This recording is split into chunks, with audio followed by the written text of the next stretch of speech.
ഒൻപതാം ദിവസവും തുടരുന്ന അങ്കോലയിലെ തിരച്ചിലിലേക്ക് തന്നെയാണ് ന്യൂസ് മോർണിംഗ് ആദ്യം പോകുന്നത്. അങ്കോലയിൽ മണ്ണിടിഞ്ഞ് കാണാതായ മലയാളി ലോറി ഡ്രൈവർ അർജുനെ കണ്ടെത്താനുള്ള തിരച്ചിൽ ഇന്നും തുടരും. ഇന്ന് കൂടുതൽ ഉപകരണങ്ങൾ എത്തിച്ച് പുഴയിൽ പരിശോധന നടത്താനാണ് തീരുമാനം. കരസേനയും നാവികസേനയും സംയുക്തമായാണ് പുഴയിൽ പരിശോധന. പുഴയുടെ അടിത്തട്ടിൽ വലിയ ലോഹവസ്തുവിന്റെ സാന്നിധ്യം കണ്ടെത്തിയിട്ടുണ്ട്. റഡാർ സിഗ്നൽ കിട്ടിയിടത്ത് തന്നെയാണ് സോണാർ സിഗ്നലും ലഭിച്ചിട്ടുള്ളത്. ഈ സ്ഥലം കേന്ദ്രീകരിച്ചാകും ഇന്ന് കൂടുതൽ തിരച്ചിൽ നടക്കുക. അർജുന്റെ ലോറിയോ പുഴയിലേക്ക് മറിഞ്ഞു വീണ ഹൈടെൻഷൻ ടവറോ ആകാമെന്നാണ് സൈന്യത്തിന്റെ നിഗമനം. എന്തായാലും ഇന്നിപ്പോൾ നേരത്തെ റഡാറിൽ നിന്നുള്ള സിഗ്നൽ ലഭിച്ച അതേ സ്ഥലത്ത് നിന്ന് തന്നെയാണ് സോണാർ സിഗ്നലും ലഭിച്ചിട്ടുള്ളത്. അവിടെ ഒരു വലിയ ലോഹവസ്തു, അത് പുഴയുടെ അടിയിലാണ്, അടിത്തട്ടിലാണ് ഒരു ലോഹവസ്തുവിന്റെ സാന്നിധ്യം കണ്ടെത്തിയിരിക്കുന്നു.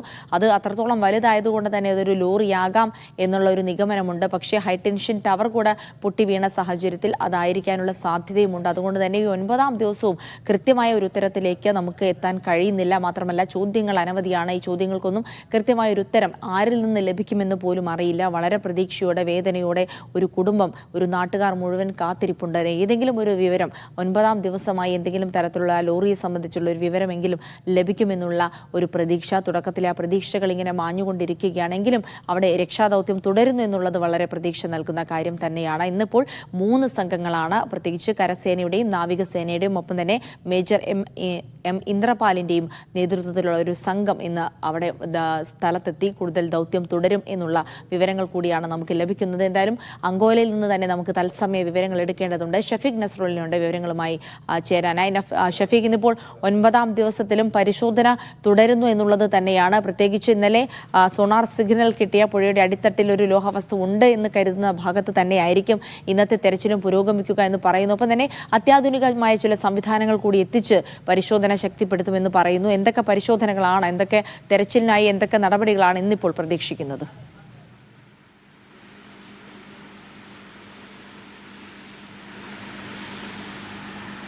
അർജുന് വേണ്ടിയുള്ള തെരച്ചിൽ ഇന്ന് ആരംഭിച്ചിട്ടുണ്ട്. 7 മണിയോടുകൂടി തന്നെ കരസേനയും നാവികസേനയും അപകടം നടന്ന സ്ഥലത്തേക്ക് തെരച്ചിലിനായി പുറപ്പെട്ടു. ഗംഗാവാലി പുഴയിലാണ് ഇന്ന് തെരച്ചിൽ നടത്തുക. റഡാർ സിഗ്നൽ ലഭിച്ച അതേ സ്ഥലത്ത് തന്നെ സോണാർ സിഗ്നൽ കൂടി ലഭിച്ചിട്ടുണ്ട്. ഈ സിഗ്നലിൽ വലിയ പ്രതീക്ഷയാണ് ഈ തെരച്ചിലിന് നേതൃത്വം നൽകുന്നവർ പോലും ഉള്ളത്. വലിയൊരു ലോഹവസ്തുവിൻ്റെ സാന്നിധ്യമാണ് കണ്ടെത്തിയിട്ടുള്ളത്. ഈ ലോഹവസ്തുവിൻ്റെ സാന്നിധ്യം ഈ ലോറി തന്നെ ആവാം എന്നൊരു പ്രതീക്ഷയിലാണുള്ളത്. പക്ഷേ 2 സാധ്യതകളുണ്ട്. ഒന്നുകിൽ ലോറി ആവാം, രണ്ടാമത്തെ ഒരു സാധ്യത കണക്ക് കൂട്ടുന്നത് ഈ ഒലിച്ചുപോയ ചായക്കടയുടെ തൊട്ടടുത്ത് തന്നെ ഒരു ഹൈടെൻഷൻ ടവർ ഉണ്ടായിരുന്നു. അതിന് മുകളിലുണ്ടായിരുന്ന ഹൈടെൻഷൻ ടവർ മണ്ണിലേക്ക് പതിച്ചു. അതിൻ്റെ ദൃശ്യങ്ങളൊക്കെ നമ്മൾ നേരത്തെ തന്നെ നൽകിയിരുന്നു. ഈ ചായക്കട നിലനിൽക്കുന്ന സ്ഥലത്തുണ്ടായിരുന്ന ഹൈടെൻഷൻ ടവർ പൂർണ്ണമായും പുഴയിലേക്കാണ് വീണത്. ആ പുഴയിൽ വീണ ഹൈടെൻഷൻ ടവറാണോ ഇത് എന്നൊരു സംശയവുമുണ്ട്. ഇങ്ങനെ 2 സാധ്യതകളുണ്ട്. വലിയ ലോഹവസ്തുവിൻ്റെ സാന്നിധ്യം തന്നെയാണ് സോണാർ സിഗ്നലിൽ ലഭിച്ചത്.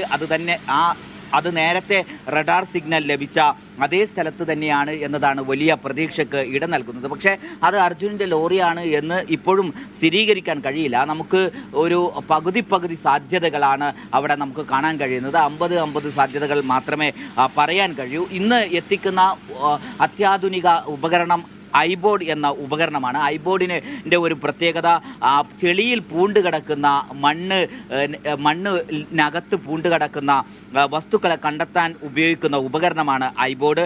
മണ്ണിൽ പുതഞ്ഞുപോയ വസ്തുക്കളെ 20 മീറ്റർ ആഴത്തിൽ വരെ അത് പരിശോധിക്കാൻ കഴിയും. ആ ഉപകരണത്തിന് 2.4 കിലോമീറ്റർ പരിധിയിൽ നിരീക്ഷണം നടത്താൻ കഴിയും. ഇത് ഒരു ഡ്രോൺ മാതൃകയിലുള്ള ഉപകരണമാണ്. ഡ്രോൺ മാതൃകയിൽ അതിനെ പറത്തി ഈ സിഗ്നൽ ലഭിച്ച സ്ഥലത്ത് നിന്ന് ഒരു പരിശോധന നടത്തും. അങ്ങനെയാണെങ്കിൽ 20 മീറ്റർ ആഴം വരെ മണ്ണിൽ പുതഞ്ഞു നിൽക്കുന്ന ഒരു ഉപകരണത്തെ ലോഹ വസ്തുക്കളെ കണ്ടെത്താനാവും, അതിൻ്റെ സിഗ്നൽ നൽകാനാവും എന്നതാണ് അതിൻ്റെ പ്രത്യേകത. പ്രത്യേകിച്ചും ഡ്രോൺ സ്വഭാവത്തിലുള്ളത് കൊണ്ട് തന്നെ പുഴയുടെ മുകളിലൂടെ ഇത് പറത്തി അതിൻ്റെ നിരീക്ഷണം നടത്താൻ നമുക്ക് കഴിയും. അങ്ങനെ ഒരു ഉപകരണം എത്തുന്നതോടുകൂടി തന്നെ കുറച്ചുകൂടി സൗകര്യമുണ്ടാവും. ഇത് സ്വകാര്യ മേഖലയിൽ നിന്ന് വാടകയ്ക്കെടുത്ത ഉപകരണമാണ് ഇവിടെ എത്തിക്കുക. അതോടൊപ്പം തന്നെ ഇന്ന് വരുന്ന മറ്റൊരു ഉപകരണം ബൂം ലെങ്ത്താണ്. ബൂം ലെങ്ത്ത് കൂടുതൽ ദൂരത്തേക്ക് മണ്ണുമാന്തി യന്ത്രത്തിന് അതിൻ്റെ കൈ കൂടുതൽ ദൂരത്തേക്ക് പോവുകയും അവിടെ നിന്ന് 60 ഫീറ്റ് വരെ അകത്തേക്ക് പുഴയോട് ചേർന്ന ഭാഗത്തേക്ക് പോയി അവിടുന്ന് മണ്ണ് നീക്കം ചെയ്യാൻ കഴിയുന്ന ഒരു ഉപകരണമാണ്. സാധാരണ ഇവിടെ ഇറ്റാച്ചികളും JCBകളുമായിരുന്നു ഉപയോഗിച്ചിരുന്നത്. ഇത്തരം മണ്ണുമാന്തി യന്ത്രങ്ങൾ പുഴയിൽ നിന്ന് മണ്ണ് നീക്കം ചെയ്തുകൊണ്ടുള്ള പരിശോധനയ്ക്ക് ഉപയോഗപ്പെടുത്താൻ കഴിയില്ല. അതുകൊണ്ടാണ് ഈ ബൂം ലെങ്ത് ഉപകരണങ്ങൾ കൂടുതൽ അകലങ്ങളിലേക്ക് കൈ ഉയർത്തി മണ്ണുമാന്തി കരയിലേക്ക് കൊണ്ടുവരാൻ കഴിയുന്ന ഒരു ഉപകരണത്തെ എത്തിക്കുന്നത്. അത് ഒന്ന് മംഗളൂരുവിൽ നിന്നും മറ്റൊന്ന് ഗോവയിൽ നിന്നും എത്തിക്കും എന്നാണ് പറഞ്ഞിരുന്നത്. ഇന്നലെ രാവിലെ തന്നെ ഈ ഉപകരണം എത്തേണ്ടതായിരുന്നു. പക്ഷേ ഇന്നലെ ചില സാങ്കേതിക കാരണങ്ങളാൽ ഇവിടെ അത് എത്തിക്കാൻ കഴിഞ്ഞില്ല. എത്തിക്കാൻ കഴിയാത്തത് കൊണ്ട് തന്നെയാണ് ഇന്ന് ഉച്ചയോടുക്ക് മുമ്പായി തന്നെ അത്തരം ഉപകരണം എത്തും എന്നാണ് അറിയിച്ചിട്ടുള്ളത്. അതോടൊപ്പം തന്നെ ഡൽഹിയിൽ നിന്നാണ് ഞാൻ നേരത്തെ പറഞ്ഞ ആ ഉപകരണം എത്തേണ്ടത്. ആ ഉപകരണവും ഇവിടെ ഉച്ചയോടുകൂടി തന്നെ എത്തും. അപ്പോൾ കൂടുതൽ വേഗത ഈ തെരച്ചിലിനുണ്ടാവും. ഇന്ന് സിഗ്നൽ ലഭിച്ച സോണാർ സിഗ്നൽ ലഭിച്ച റഡാർ സിഗ്നൽ ലഭിച്ച പ്രദേശം കേന്ദ്രീകരിച്ചാവും നാവികസേനയും കരസേനയും നിരീക്ഷണം നടത്തുക, അവിടെ രക്ഷാപ്രവർത്തനം നടത്തുക. അവിടെ നിന്ന് മണ്ണ് പരിശോധന നടത്തിയതിനു ശേഷം ഈ വാഹനം ലോറി അവിടെ ഉണ്ടോ എന്ന കാര്യത്തിലൊരു തീരുമാനമുണ്ടാവൂ. ഇപ്പോൾ വലിയ ഒരു ലോഹ വസ്തുവിൻ്റെ സിഗ്നലാണ് ലഭിച്ചതെങ്കിൽ പോലും അത് ലോറിയുടേതാണ് എന്ന് ഉറപ്പിച്ചു പറയാൻ കഴിയുന്ന ഒരു സാഹചര്യം നിലവിലില്ല. കാരണം അതിൻ്റെ തൊട്ടടുത്ത് തന്നെ ഒരു ഹൈ ടെൻഷൻ ടവർ കൂടി വീണിരുന്നു. ഈ ഹൈ ടെൻഷൻ ടവറിൻ്റെ സിഗ്നലാണോ ലഭിച്ചത് എന്ന കാര്യത്തിൽ ഒരു സംശയമുണ്ട്. അങ്ങനെ നമുക്ക് ലോറി ആണോ ഹൈ ടെൻഷൻ ടവറാണോ എന്ന കാര്യത്തിൽ ഒരു ഉറപ്പ് പറയാൻ കഴിയാത്തത് കൊണ്ട് തന്നെ ലോറിയാണ് എന്ന് നമുക്ക് സ്ഥിരീകരിക്കാൻ കഴിയില്ല.